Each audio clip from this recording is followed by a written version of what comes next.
Louvado seja o nome do Senhor Jesus.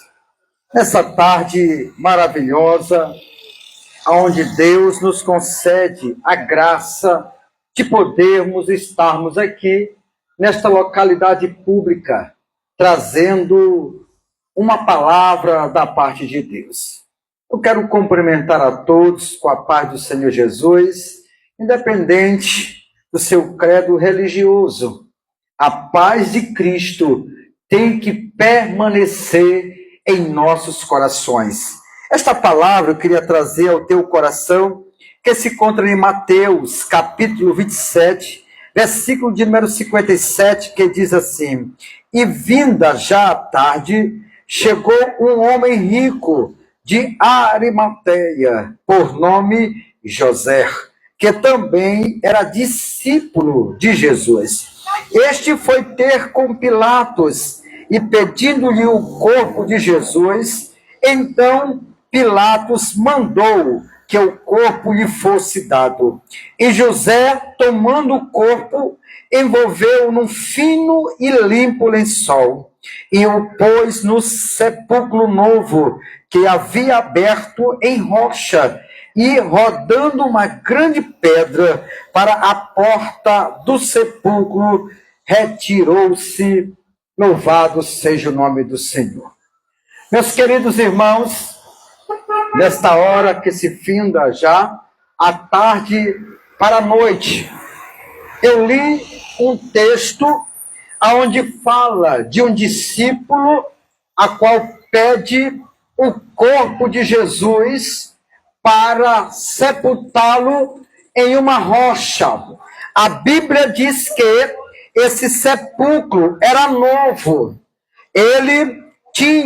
José tinha mandado fazer esta cavidade na rocha para futuramente colocar alguém, ou ele, ou alguém da sua família.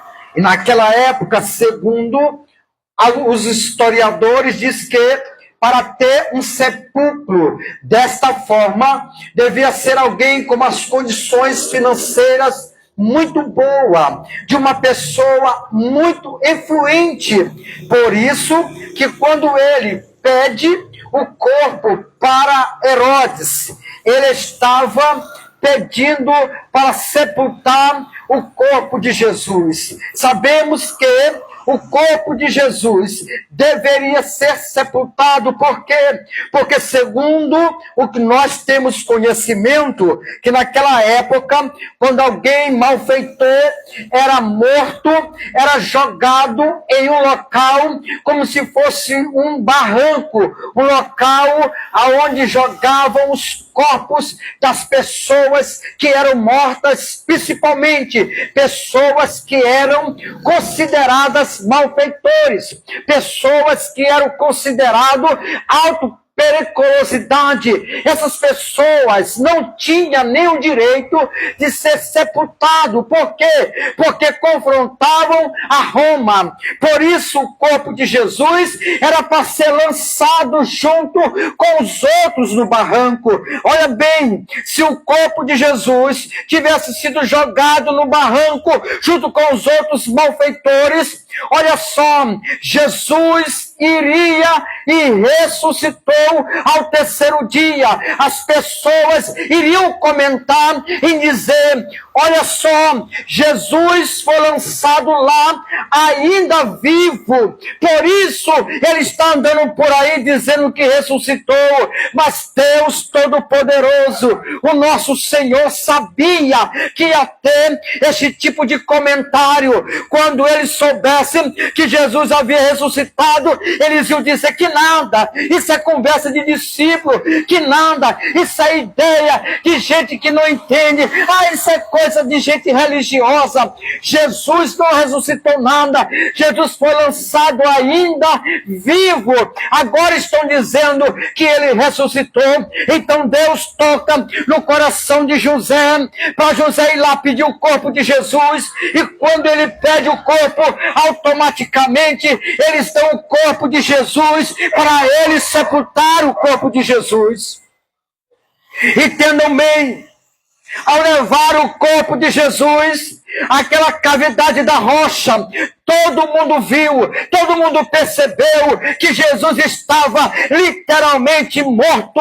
Foi visto não só por aqueles soldados, não foi só visto pelos discípulos, não foi só visto pelas pessoas que acompanhavam. Eles tiveram a prova quando furaram o corpo de Jesus com uma lança e saiu do seu corpo somente água misturada um pouquinho com o seu sangue. Então eles não quebraram nenhuma parte do seu corpo, porque foi dito: este aqui já está morto. Os dois ladrões, um do lado direito, o outro do lado esquerdo, eles tiveram que quebrar as pernas porque teriam que morrer. Mas pregador, por que eles teriam que morrer? Lógico, Jesus foi pendurado no madeiro numa sexta-feira, não podia amanhecer para o sábado, então teriam que morrer naquele mesmo dia, porque não poderia entrar para o sábado. Então diagnosticaram que Jesus de fato estava morto.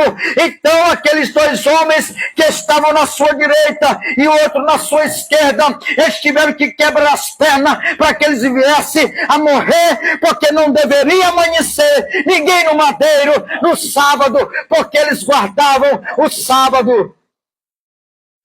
Então Deus toca no coração daquele homem, aquele homem leva o corpo de Jesus, bota ele no sepulcro novo, aonde ninguém foi usado, porque ele sabia que ali botaria o corpo de Jesus.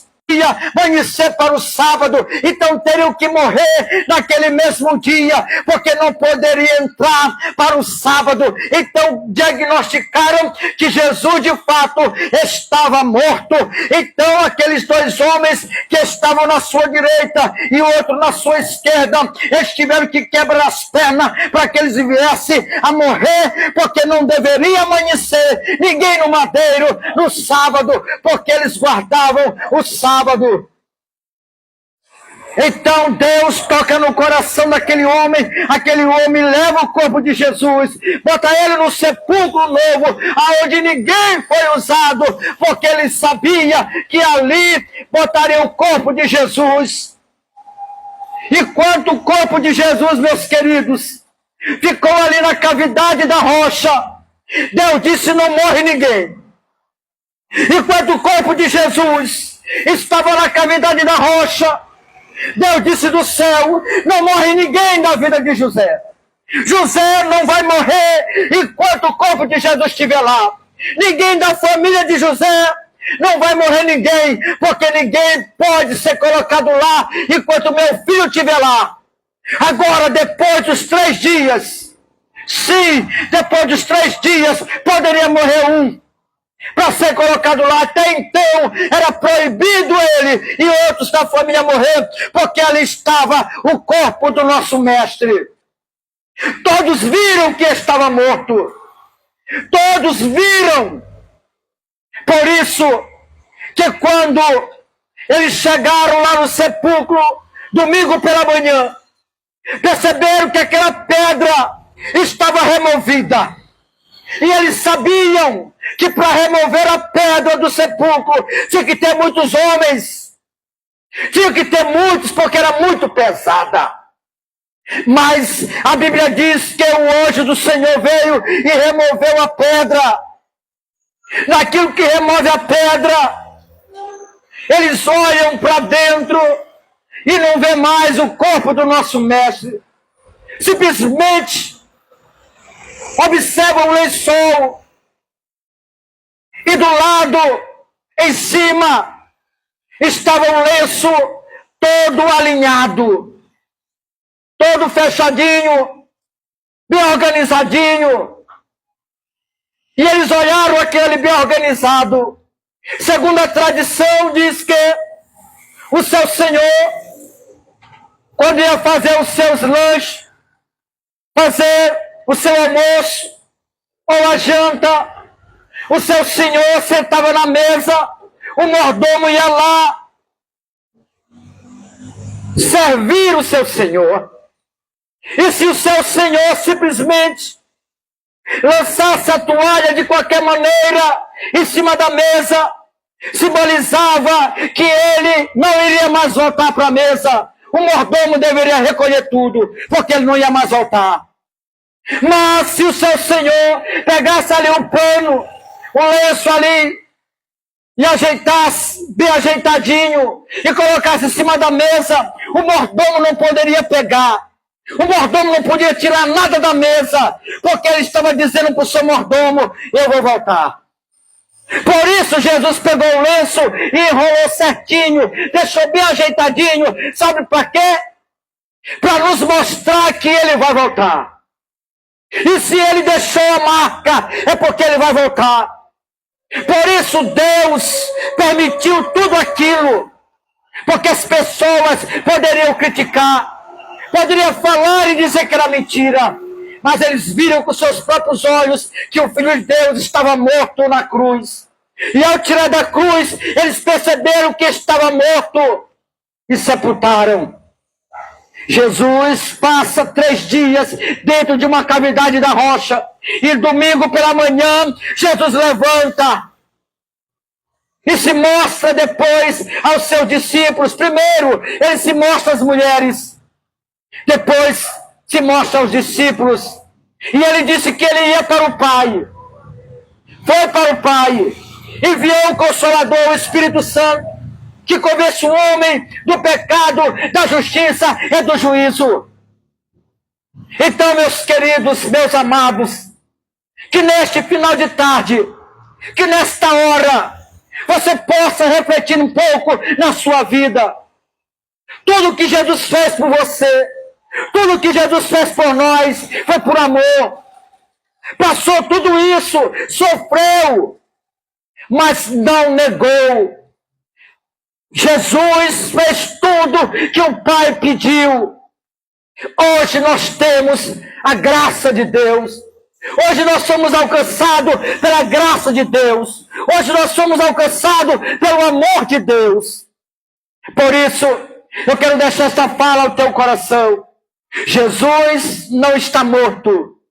Jesus só passou 3 dias numa cavidade da rocha, porque no 3º dia ele ressuscitou. Em Israel muitos mentem, dizendo que foi uma armação, dizendo que foi isso, que foi aquilo, obras dos discípulos, e não foi. Porque eles não disseram a verdade, porque eles não viram, porque eles estavam dormindo. Mas a verdade é que Jesus, ao abrir a pedra, que a pedra saiu da porta, Jesus saiu de dentro da cavidade, e hoje está em nossas vidas. Hoje ele vive, e vive para sempre, e um dia nós estaremos todos diante dele. Aqueles que crêem, aqueles que acreditam, aqueles que confessam, aqueles que entregam a sua vida a ele, ele cuida e vai guardar para toda a eternidade. Que Deus nos abençoe nessa tarde. Que Deus derrama das suas bênçãos sobre as nossas vidas, em nome de Jesus. Amém e amém. Glória a Deus.